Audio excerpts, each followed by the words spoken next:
বন্ধুরা, আজকের ভিডিওতে আমরা কথা বলতে চলেছি মিসেস মুভিটিকে নিয়ে। এই মুভিটি তো আসলে সাল 2023 এর মধ্যেই এসে গিয়েছিল, কিন্তু যখন থেকে জি5 এর ওটিটি প্ল্যাটফর্মের মধ্যে এই মুভিটি রিলিজ হয়েছে তখন থেকেই এই মুভিটির ডিমান্ড আরো বাড়তে থাকে। এই মুভিটির স্টোরি লাইন আসলে খুবই সিম্পল, যেখানে আমরা একটি ছোট ঘরকে দেখতে পাই, যেখানে আমরা 4টি মানুষের রোজগার দিনের জীবনীকেও দেখতে পাই, এবং এই মুভি থেকে আমরা জানার চেষ্টা করব কি কি কারণে আজকের দিনে ডিভোর্স এত বেশি হয়ে যাচ্ছে এবং আজকালকার সময়ের মানুষের চিন্তা ভাবনাও কেমন হয়ে থাকে। চলুন বন্ধুরা, এবার এই মুভিটির কাহিনীকে শুরু করা যাক। মুভির শুরুতে আমরা দিল্লির কাহিনীকে দেখতে পাই, যেখানে আসলে এখনের সময়ে খাবার তৈরি হচ্ছিল। এখানে আমরা সব থেকে প্রথমে রিচাকে দেখতে পাই, যে আসলে খাবারকে বানাতে খুবই পারদর্শী ছিল। এছাড়াও সে একটি ডান্স ট্রুপকেও চালিয়ে থাকতো। তার ওই ট্রুপের মধ্যে আরো অনেক মেম্বার ছিল যারা তার সাথে আসলে ডান্স করে থাকতো। এইসব দেখে রিচা খুবই খুশিতে থাকতো। বেসিক্যালি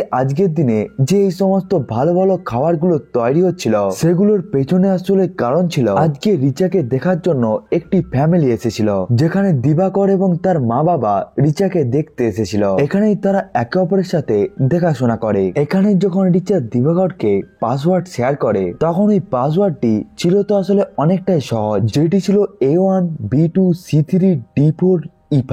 কিন্তু গাইনিক ডক্টর অর্থাৎ আমাদের দিবাকর এই পাসওয়ার্ডটিকেই খুবই কমপ্লেক্স মনে করতে থাকে। সে মনে করতে থাকে মেয়েরা আসলে পাসওয়ার্ডকে এতটা ভয়ঙ্কর কিভাবে রাখতে পারে। এই পয়েন্টটি তো আসলে অনেকটাই ছোট ছিল, কিন্তু এখান থেকে আমরা মেল ডমিনেন্ট অর্থাৎ আলফা মেলের একটি পার্সোনালিটিকে দেখতে পাই। কিন্তু তাদের মধ্যে কথাবার্তা আগে যেতে থাকে, যেখানে তারা একে অপরের চিন্তা ভাবনাকেও শেয়ার করতে থাকে। রিচা, যে আসলে একটি লোয়ার মিডল ক্লাস ফ্যামিলি থেকে বিলং করত, তার কাছে দামি রেস্টুরেন্টের মধ্যে খাবারের টাকা ছিল না, কিন্তু সে খুবই সুন্দর খাবারকে তৈরি করত। অন্যদিকে দিবাকর, যে আপার মিডল ক্লাস ফ্যামিলি থেকে বিলংস করত, সে রিচাকে বড় বড় রেস্টুরেন্টের মধ্যে খাবার খাওয়ানোর জন্য নিয়ে যেতে থাকে। এখানে তাদের দুজনের মধ্যে কথাবার্তাও বাড়তে শুরু হয়ে যায়, এমনকি তারা একে অপরের সাথে ঘুরতেও যেতে থাকে। এরপরে তাদের ডাইরেক্ট বিয়ে হয়ে যায়। এই বিয়ের মধ্যে আমরা অনেকগুলো মেম্বারকে দেখতে পাই। এখানে বিয়ে খুবই ভালোভাবেই পূর্ণ হয়ে যায় এবং এখানেই নতুন বউয়ের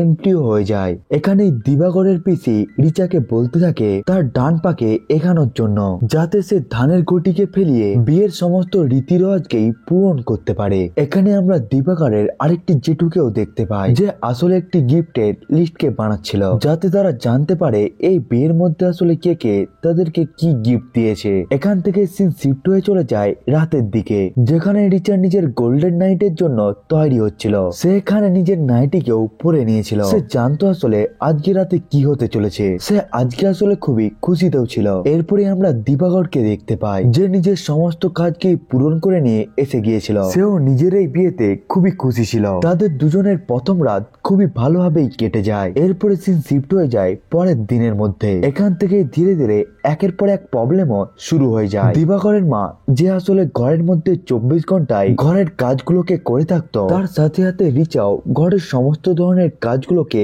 করতে থাকে। এখানে রিচার কাছে ছোট একটি মেয়ে এঞ্জেলি চলে আসে, যে আসলে আগে রিচার ডান্সের ভিডিওগুলোকে দেখে থাকতো। এঞ্জেলি রিচাকে বলতে থাকে সে বড় হয়ে তার মতোই ডান্স করতে চায়। যেখানে রিচার শাশুড়ি শিলনোড়ার সাহায্যে ভিন্ন ভিন্ন ধরনের চাটনিকে বানিয়ে থাকতো, সেখানে রিচা ভিন্ন ভিন্ন ধরনের মিষ্টিকে বানিয়ে থাকতো। এই সময়ের মধ্যেই রিচার কাছে দিবাকর এসে যায় এবং সে তার সাথে ছোটখাটো খুনসিটিও করতে থাকে।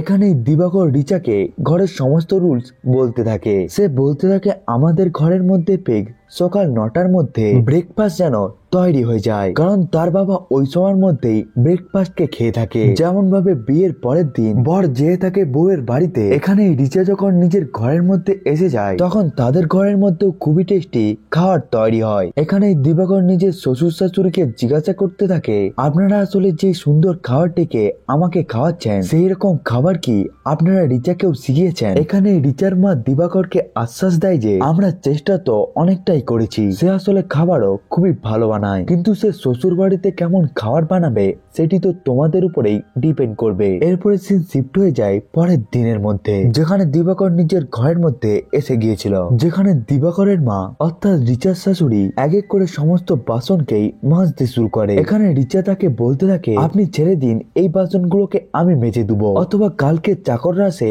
ওই কাজগুলোকে করে নেবে। কিন্তু দিবাকরের মা বলতে থাকে, রাতের বাসনপত্রকে এমন ভাবে রাখা উচিত নয়, এবং তিনি আরো বলতে থাকেন, চাকরদের জন্য তারা আর কত কাজকে ছেড়ে রাখবে, কিছু কিছু কাজকে তো আসলে তাদেরকে করতেই হবে। এখানে রিচা মনে করতে থাকে এগুলো তো সব নর্মাল কথা, কিন্তু এখানে রিচার শাশুড়ি আসলে রিচাকে কিছু কথা শোনাচ্ছিল, যাতে রিচা ঠিক সময়ের মধ্যেই সব কাজকে করে। এখানে রিচা যখন নিজের রুমের মধ্যে পৌঁছে যায়, তখন দিবাকর, যে আসলে গাইনোলজিস্ট ছিল, সে দিনের বেলাতে সমস্ত ধরনের কাজকে করে নেওয়ার পর সে রাতের বেলাতে সেক্সের জন্য রিচার সাথে ইন্টিমেট হতে শুরু করে। এমন করেই একের পর একদিন আগে যাচ্ছিল। এখানেই আমরা রিচার শ্বশুরকেও দেখতে পাই, যে আসলে প্রত্যেকদিন সকাল 6টার সময় উঠে পড়তো। এরপরে সে গরম জোয়ানের জলকেও খেয়ে থাকতো, যাতে সে ফ্রেশ হয়ে টয়লেট করতে পারে। আসলে দিবাকরের মা দিবাকরের বাবার খুবই খেয়াল রাখতো। ওনার ওঠার আগেই তার সামনে জল রাখা, লাইট গুলোকে একেবারেই জ্বালিয়ে দেওয়া, এবং তার চলার জন্য পায়ের চপ্পলকে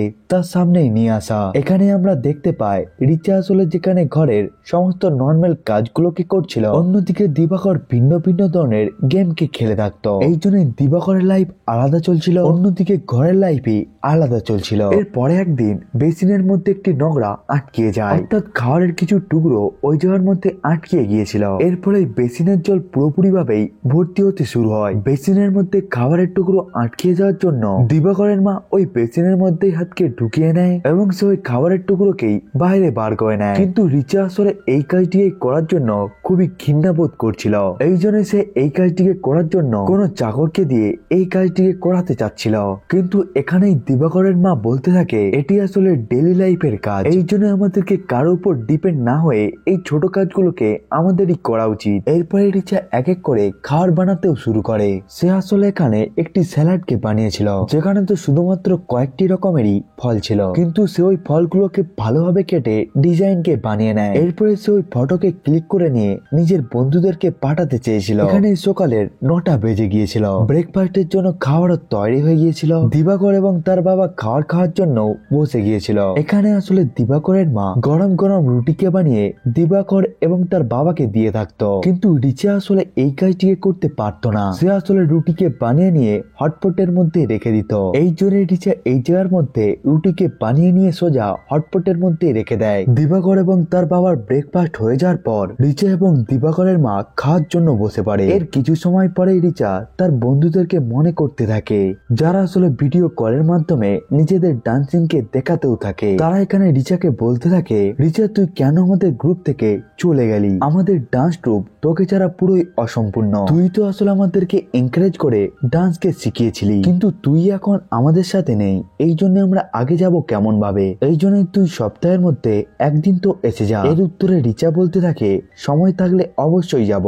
এখানেই আমরা দিবাকরের বোনকেও দেখতে পাই, যার আসলে আগে বিয়ে হয়ে গিয়েছে। সে আসলে ইউএস এর মধ্যেই বসবাস করত। সে আসলে এই সময়ের মধ্যে প্রেগনেন্ট ছিল। এখানে রিচার শাশুড়ি তাকে বলতে থাকে, এই প্রেগনেন্সির সময়ে কি কি জিনিস লক্ষ্য করা উচিত এবং কোন কোন জিনিসগুলোকে আসলে মেনে চলা উচিত। এখানে দিবাকরের বোন দিবাকরের মাকে বলতে থাকে, মা তুমি এত কথাকে না বলে আমার কাছেই এসে যাও। তখনই দিবাকরের মা বলতে থাকে, হ্যাঁ তাহলে আমি 7 দিনের জন্য তোমার ওখানে এসে যাই, কারণ এখন তো ঘরের মধ্যে রিচা তো আছেই, সে পুরো ঘরকেই সামলে নিতে পারবে। এখানে দিবাকরের মা ভিন্ন ভিন্ন ধরনের খাবারকে বানিয়ে নিয়ে আমেরিকায় পৌঁছে যায় দিবাকরের বোনের জন্য। এর পরের দিন থেকে এক এক করে সমস্ত প্রবলেম শুরু হতে থাকে। দিবাকরের বাবা, যে আসলে প্রত্যেকদিন সকাল বেলাতেই গরম জোয়ানের জলকে খেয়ে থাকে, সে ওই জলকে না পাওয়ার জন্য তার টয়লেট আর পরিষ্কার হয়নি। সে আসলে রিচাকে চেল্লিয়ে চেল্লিয়ে ডাকতে শুরু করে। রিচা আসলে এই সময়ের মধ্যে ঘরের সমস্ত কাজগুলোকে করছিল, এই জন্য সে সমস্ত কাজগুলোকে ছেড়ে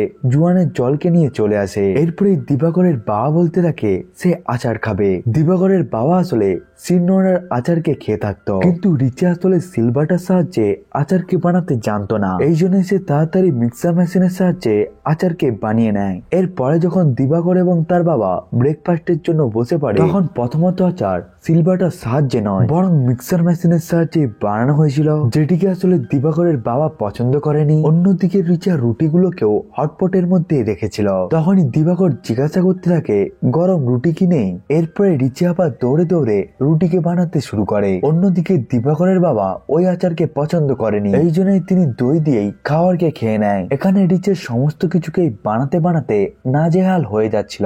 এরপরে রিচা ওই আচারকে ডাস্টবিনের মধ্যে ফেলিয়ে দেয়। অন্যদিকে দিবাকর নিজের কাজে বেরিয়ে পড়ে। অন্যদিকে রিচা যে আসলে গিফটের মধ্যে একটি এয়ারপডকে পেয়েছিল, সে ওই এয়ারপডের সাহায্যে গানকে শুনে এনজয় করতে থাকে। এমনকি সে ধীরে ধীরে কিচেনেরও সমস্ত কাজগুলোকে করছিল। কিন্তু ভুলবশত দিবাকরের বাবা তার ওই ডান্সকে দেখে নেয়। দিবাকরের বাবা আসলে ওই জায়গার মধ্যে চপ্পলকে খুঁজতে এসেছিল, কিন্তু তিনি রিচাকে নাচতে দেখে দিবাকরের বাবার মনই খারাপ হয়ে যায়। এই জন্য তিনি রিচার সাহায্যকে না নিয়েই ওই জায়গা থেকে চলে যায়। রিচা এখানে মনে করতে থাকে তার আজকে সমস্ত কাজই ভুলভাল হচ্ছে, এই জন্য সে কাজকে না করে রেস্ট করতে শুরু করে। অন্যদিকে দিবাকরের লাঞ্চের টাইম মিস হয়ে যায়। দিবাকর নিজের অফিসের মধ্যেই কাজকে করে যাচ্ছিল, কিন্তু তার জন্য আজকে তার ঘর থেকে লাঞ্চ আর আসেনি। এই জন্য সে পুরো দিনে 6 কাপ কফিকে খেয়ে নেয়। এরপরে সিন শিফট হয়ে এসে যায় রাতের বেলাতে, যেখানে দিবাকর রেগে মেগে অফিস থেকে এসেছিল। সে বলতে থাকে পুরো দিনে সে 50টি পেশেন্টকে দেখেছে,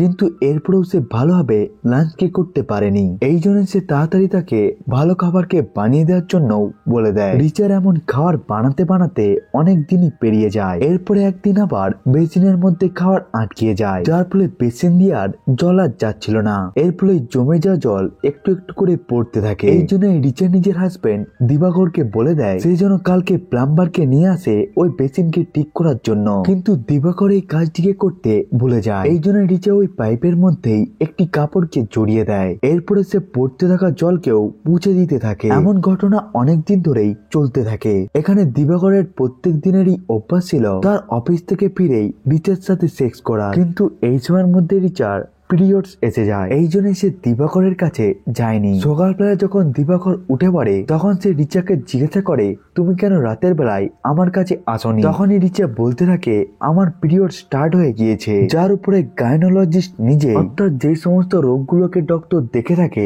সেই আসলে নিজের ওয়াইফকে বলতে থাকে তোমার এখন যখন পিরিয়ডস এসে গিয়েছে তাহলে তুমি এখন রান্নাঘর থেকে দূরে থাকো। এই জন্য এই 4 দিনের জন্য খাবার বাইরে থেকে আসতে শুরু করে। ওই বাইরের খাবারগুলোকে দিবাকর এবং তার বাবা খেতেও শুরু করে। এই 4 দিনে আসলে রিচার কাছে কোন রকম কাজ ছিল না, অর্থাৎ তাকে রান্না করে আর যেতে হতো না, এমনকি তাকে ফালতু কাজও করতে আর হতো না। এই জন্যই সে এখানে বসে বসে নিজের ডান্সের ভিডিওগুলোকেই দেখতে থাকে। তার এই 4টি দিনই খুবই ভালোভাবে কাটতে থাকে। এরপর একদিন হঠাৎ করে দিবাকরের বাড়ির মধ্যে তার একটি আত্মীয় চলে আসে। তার ওই আত্মীয়টি আসলে শিকাঞ্জির ডিমান্ড করে নেয়। অন্যদিকে ওই আত্মীয়র ছেলেটি ডিমান্ড করে কোল্ড কফির। এর উপরে দিবাকরের বাবা বলে সে চা খাবে, কিন্তু এখানে দিবাকর বলে সে আসলে গরম কফি খাবে। সবারই আসলে ভিন্ন ভিন্ন ধরনের ডিমান্ড ছিল, কিন্তু কাজ করার জন্য শুধুমাত্র একাই অর্থাৎ রিচাই ছিল। এখানে রিচা পুরোপুরি ভাবেই হতভম্ব হয়ে যায় যে আসলে এতটা লোডকে আর টানতে পারছিল না। এখানে আসলে ওই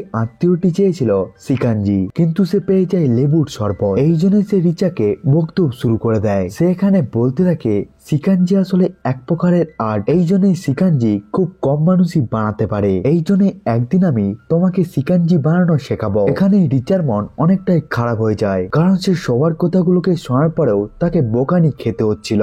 এখানে রিচা মুখকে গোমড়া করে চলে যায়, কিন্তু তখনই ওই আত্মীয়টি বলতে থাকে সে আজকে মাটন খাবে এবং সে বলতে থাকে চল দিবাকর আজকে আমি তোকে মাটন খাওয়াবো। এরপরে দিবাকরের বাবা এবং ওই আত্মীয়টি রান্না করে ঢুকে যায় মাটনকে বানানোর জন্য।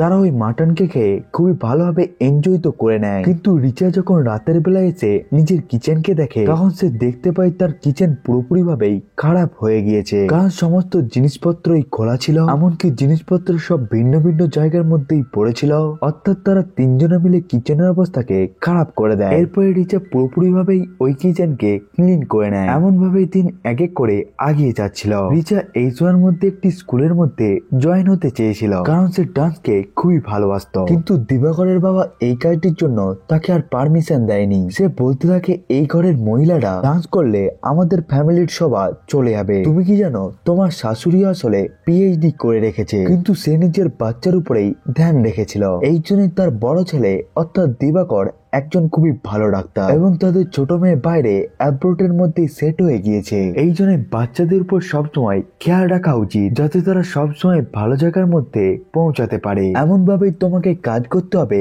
রিচার তো আসলে মনের মধ্যে অনেক কিছুই ছিল কিন্তু সে আর বলতে পারছিল না। এরপরে একদিন রিচার ফ্রেন্ড রিচা এবং তার হাজবেন্ড দিবাকরকে ইনভাইট করে খাওয়ার জন্য। তারা ওখানে সবাই খুবই ভালোভাবেই ওয়াইন কেউ খেতে শুরু করে। তারা ওখানে সবকিছুকে খুলে খুবই ভালোভাবেই কথা বলছিল। এখানে রিচার ফ্রেন্ড রিচাকে বলতে থাকে তুই এখন ডান্স কেন করছিস না এবং তুই কেন এখন আমাদের কাছে আর আসিস না এবং মজা মস্তিও করিস না। তখন রিচা বলতে থাকে ঘরের কাজের মধ্যে আমার সময় চলে যায়, আমার কাছে আসলে আর কোন রকমই সময় থাকে না। এখানে দিবাকর বলতে থাকে ঘরের মধ্যে তো আর কেউই থাকে না, মা তো এখন নেই এবং আমিও তো অফিসের মধ্যেই থাকি, বাড়িতে তো শুধুমাত্র বাবাই থাকে। নেশার অবস্থার মধ্যে রিচা ভুলবশত বলে ফেলে হ্যাঁ তুমি তো ফ্রিতে কাজের লোককে পেয়ে গিয়েছো। এই কথাটি খুবই খারাপ লেগে যায় দিবাকরের। এই জন্য সে ঘরে এসে রিচাকে বকে দেয়। দিবাকর এখানে রিচাকে বলতে থাকে তুমি কি জানো আমি একজন ডক্টর এবং তুমি তোমার ওই বন্ধুদের কাছেই আমাকে ছোট করছো।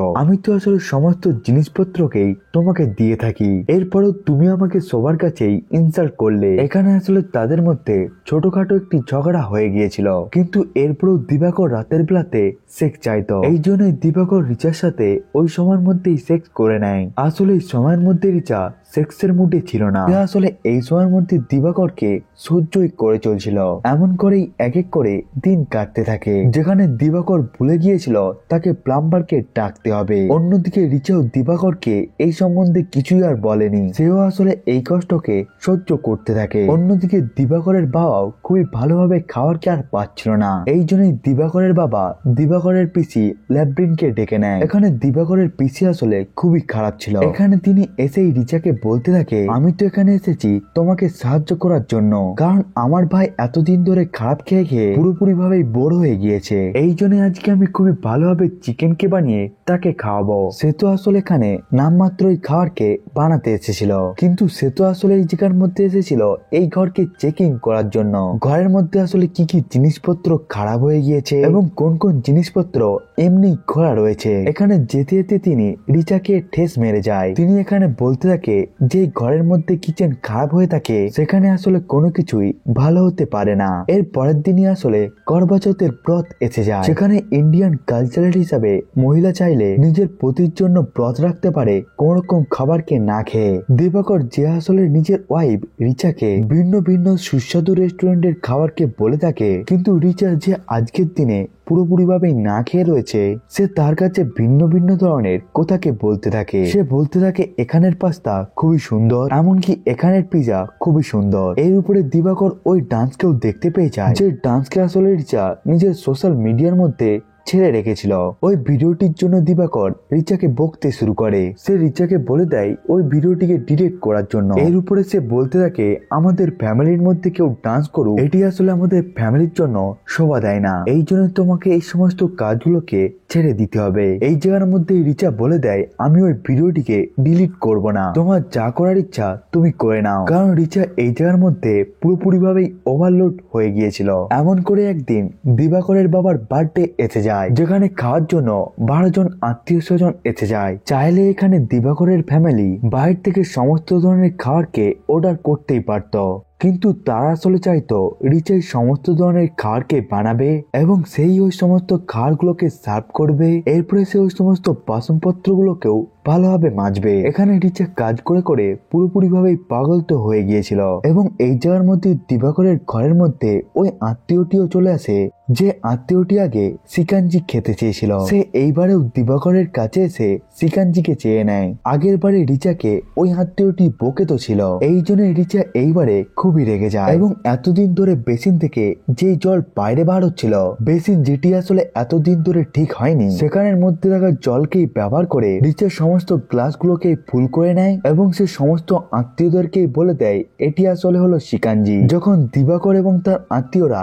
এটিকে সিকাঞ্জি ভেবে খেয়ে নেয় তখনই দিবাকর রিচার সাথে লড়াই করার জন্য কিচেনের দিকে আসতে শুরু করে কিন্তু তখনই ওই জলের বালতিকে রিচা দিবাকরের পুরো গায়ের মধ্যেই ঢেলে দেয়। এরপর রিচা দিবাকরের গাড়িকে উঠিয়ে নিজের বাপের ঘরেই পৌঁছে যায় এবং সে নিজের মা বাবাকে বলে দেয় সে এর পর থেকে ওই ঘরে আর কখনোই যাবে না। এখানে রিচা এবং দিবাকরের ডিভোর্স ডিভোর্স হয়ে যায়। এর কিছুদিন পর যখন সিন শিফট হয়ে যায় তখনই আমরা দেখতে পাই দিবাকরের ঘরের মধ্যে নতুন একটি বউ প্রবেশ করেছে, অর্থাৎ দিবাকর দ্বিতীয় বিয়ে করে নিয়েছে এবং সেই আসলে এখন থেকে ঘরের সমস্ত কাজগুলোকেও করছে। অন্যদিকে রিচা, যে আসলে ডান্সের জন্য প্যাশনেট ছিল, সে আবার ডান্সের মধ্যে এসে যায় এবং সমস্ত মানুষই তার ডান্সের তারিফ করতে থাকে, অর্থাৎ তার আরেকটি নতুন জীবন সেট হয়ে যায়। বন্ধুরা, এটাই ছিল মিসেস মুভির পুরো কাহিনী।